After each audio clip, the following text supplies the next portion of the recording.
नमस्कार। कभी ऐसा महसूस हुआ है कि हमारा शरीर हमसे बात करने की कोशिश कर रहा है, खासकर हमारे दिल की सेहत को लेकर? तो आज हम इन्हीं इशारों को समझने की कोशिश करेंगे और देखेंगे कि कुदरत के पास इनके क्या जवाब हैं, वो भी अलग-अलग स्रोतों से मिली जानकारी के आधार पर। हम सब अक्सर अपनी रोजमर्रा की भागदौड़ में शरीर की धीमी आवाज को, उसके छोटे छोटे इशारों को नजरअंदाज कर देते हैं। पर क्या हो अगर यही खामोश संकेत किसी आने वाली बड़ी मुश्किल की चेतावनी हो? चलिए इन संकेतों के पीछे की कहानी को जानते हैं। तो आगे हम क्या क्या जानेंगे? सबसे पहले शरीर के वार्निंग साइन, फिर ब्लॉकेज क्यों होता है वो समझेंगे, और फिर हम देखेंगे कि खाना पीना, जड़ी बूटियां और योग जैसी नेचुरल चीजें कैसे मदद कर सकती है ताकि एक हेल्दी लाइफस्टाइल अपनाई जा सके। देखिए, किसी भी समस्या का हल ढूंढने से पहले ये समझना जरूरी है कि हमारा शरीर हमें क्या बताने की कोशिश कर रहा है। ये वो संकेत हैं जिन्हें हमें सुनना और समझना सीखना होगा। अब सोचिए जरा, रोजमर्रा की एक बहुत ही मामूली सी आदत, मतलब सीढ़ियां चढ़ना, हमारे दिल की सेहत के बारे में कितना कुछ बता सकती है ना? नवभारत टाइम्स का एक लेख यही कहता है कि अगर वही सीढ़ियां जिन पर पहले आराम से चढ़ जाते थे, अब उन पर चढ़ते हुए सांस फूलने लगे या पसीना आने लगे, तो ये धमनियों में किसी रुकावट का एक इशारा हो सकता है। हम में से कई लोग सीने में जलन या भारीपन को बस गैस समझकर टाल देते हैं, लेकिन अगर ये बार बार हो रहा हो और आराम करने पर भी ठीक ना हो, तो ये दिल से जुड़ी कोई गंभीर चेतावनी हो सकती है। कभी कभी तो ये दर्द बाएं हाथ, जबड़े या फिर पीठ तक भी पहुंच जाता है। तो सबसे जरूरी बात यह है कि इन संकेतों पर ध्यान दिया जाए। सीढ़ियों पर सांस फूलने से लेकर बेवजह की थकान और कुछ फिजिकल एक्टिविटी के दौरान चक्कर आने तक, ये सब हमारे शरीर के तरीके हैं ये बताने के कि अब डॉक्टर से सलाह लेने का वक्त आ गया है। अच्छा, संकेतों को पहचान तो लिया, पर अब ये समझना भी तो जरूरी है कि ये रुकावटें, ये ब्लॉकेज आखिर पैदा ही क्यों होती हैं। कई सोर्सेस के मुताबिक इसकी वजह कहीं ना कहीं हमारी लाइफस्टाइल में ही छिपी है। जनसत्ता का एक लेख बताता है कि सारी गड़बड़ कोलेस्ट्रॉल से शुरू होती है। वैसे तो ये शरीर के लिए ज़रूरी है, लेकिन जब इसकी मात्रा बढ़ जाती है, खासकर बुरे वाले कोलेस्ट्रॉल की, तो ये हमारी नसों में जमना शुरू हो जाता है। और यहाँ एक बहुत दिलचस्प फर्क है। एलडीएल यानी जो बैड कोलेस्ट्रॉल है, वो दीवारों पर चिपककर रास्ता बंद करने लगता है। वहीं दूसरी तरफ है एचडीएल यानी गुड कोलेस्ट्रॉल, जो एक सफाई कर्मचारी की तरह काम करता है और इस जमा हुई गंदगी को हटाता है। तो सारा खेल इसी के बैलेंस का है, एचडीएल ज्यादा और एलडीएल कम। स्वामी रामदेव से लेकर हिम्स तक लगभग सभी स्रोत इस बात पर एकमत हैं।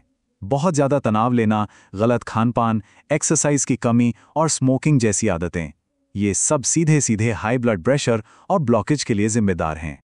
चलिए अब बात करते हैं समाधान की, और सबसे पहला और सबसे ताकतवर समाधान हमारी अपनी रसोई में ही मौजूद है, वो है हमारा भोजन। डॉक्टर बिसरूप रॉय चौधरी के मुताबिक हरे पत्ते सिर्फ सब्जी नहीं है, वो एक तरह से हरा खून हैं। आपको जानकर हैरानी होगी कि इनकी बनावट हमारे खून से इतनी ज्यादा मिलती जुलती है कि ये शरीर के लिए किसी दवा से कम काम नहीं करते। तो ये काम कैसे करता है?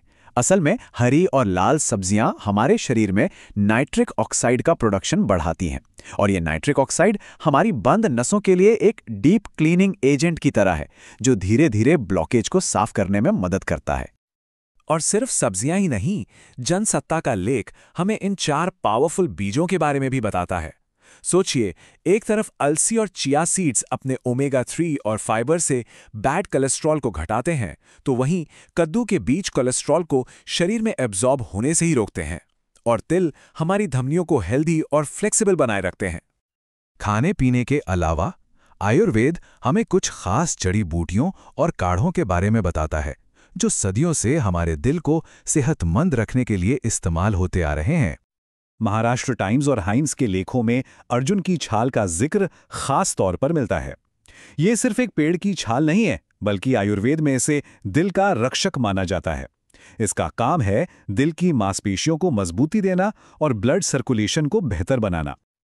और अगर कोई आसान और सुकून देने वाला उपाय चाहिए, तो करुणा सागर यूट्यूब चैनल से ये नुस्खा मिलता है। दालचीनी, बड़ी इलायची और लौंग का ये काढ़ा न सिर्फ पीने में अच्छा है, बल्कि ये नसों को आराम देता है और ब्लॉकेज को कम करने में भी मदद कर सकता है। और सबसे अच्छी बात, इसे बनाना बहुत ही आसान है। हिम्स हमें गुग्गुल, त्रिफला, लहसुन और अश्वगंधा जैसी दूसरी जड़ी बूटियों के बारे में भी बताता है। ये सब हमारे दिल की सेहत के लिए अलग-अलग तरीकों से काम करती हैं। कोई सूजन कम करता है तो कोई तनाव घटाता है। अब बात करते हैं उन प्रैक्टिसेस की जो खाने और जड़ी बूटियों के असर को और भी ज़्यादा बढ़ा देती हैं, क्योंकि हमारा शरीर सिर्फ बाहर की चीज़ों से नहीं, अंदर की शांति से भी ठीक होता है। प्राणायाम का मतलब सिर्फ सांस लेना और छोड़ना नहीं है।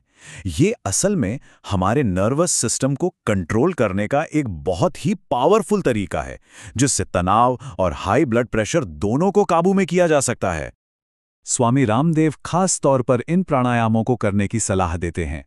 अनुलोम विलोम और भ्रामरी मन को शांत करने के लिए बेहतरीन है, जबकि भस्त्रिका और कपालभाति शरीर में एनर्जी लाते हैं।